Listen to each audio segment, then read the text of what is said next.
निर्वाचन प्रक्रिया चलता विजु जनता दल तरफ इश्तिहार दिखाई से आम कहूँ कि जुलाई 1 तारिख रू बिजुली बिल देवाक पड़ो नहीं 100 यूनिट पर्यंत आम मागणा देवु एवं मुख्यमंत्री हेले दस्तखत प्रथम दस्तखत करेंगे आज जुलाई 1 एवं ठीक से समय माननीय केंद्र मंत्री आरंभ कर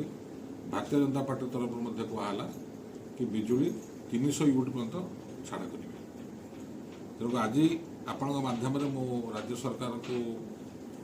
सूचना देवाई चाहूँ कि आज है जुलाई 1 आम आशा करुचु कि ओडिशा जनसाधारण को देथिबा प्रतिश्रुति पालन करेंगे प्रतिश्रुति प्रतारणा न हो पानी गार न हो ये कथा कहबार उक्तिर कारण हूँ सरकार को आसिला परे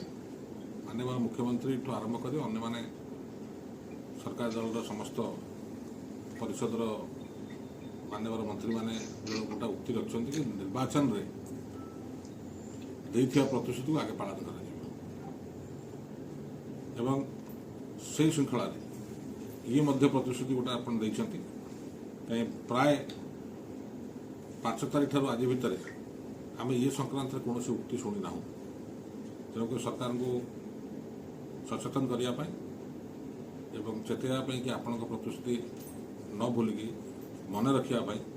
विजु जनता दल तरफ आम